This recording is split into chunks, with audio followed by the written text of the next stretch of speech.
welcome to Nick's Corner. Today, I'm going to talk to you about The Two Towers by The Lord of the Rings by J.R.R. Tolkien. This series has been amazing for a reread. I have always loved the story. I enjoy it so much, and I'm just beyond excited about how it has been progressing, and I'm so happy I got to share this experience with people over on my Discord. Link down below for Discord.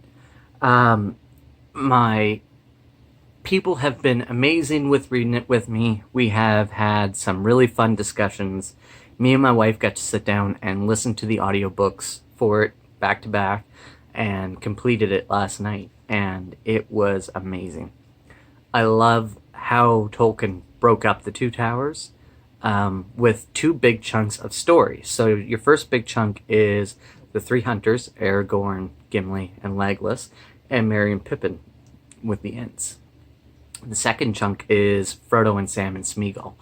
I have just been blown away by it. I forgot a few things that happened in it and remembered a whole bunch of stuff, and it just kind of all swooned back on me, and I loved it.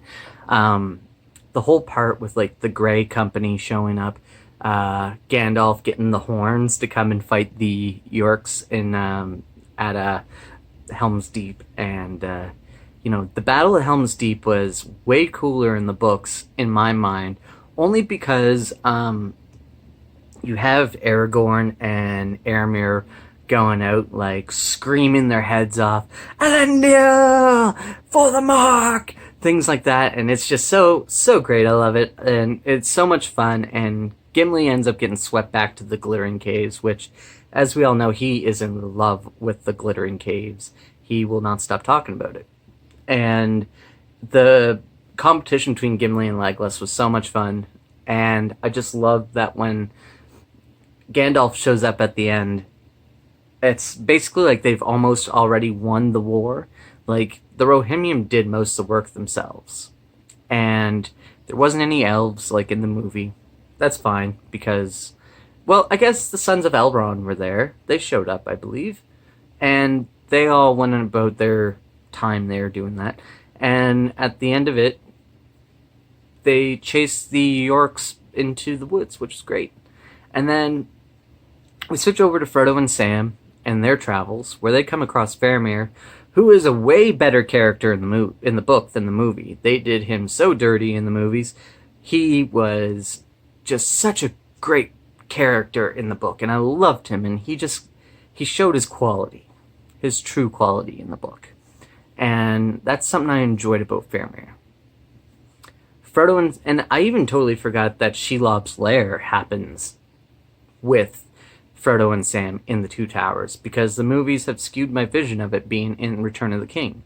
It was just something that I really loved when they went through Shelob's lair and left it at Frodo being limp as a bonefish. And basically, it left off with Sam having to go and save Frodo, which I thought was so cool. And it was just something that I loved, and I will forever love Lord of the Rings, and I'm probably going to do a reread every couple of years now, because I've got it back in my blood again, and it needs to be in there.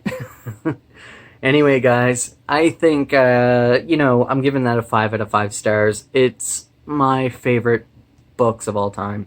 I'm actually going to have to rework my rating system now that I've reread it, because if that is my top tier, I need to readjust what I have been reading and at my star level for, because I've been rating stuff at my enjoyment level and not so much how I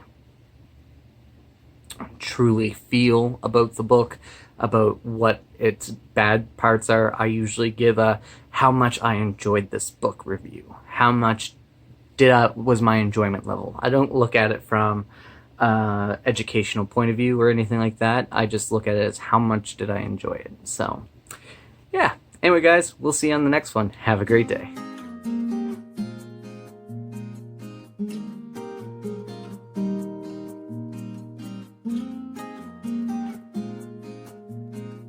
Mm-hmm.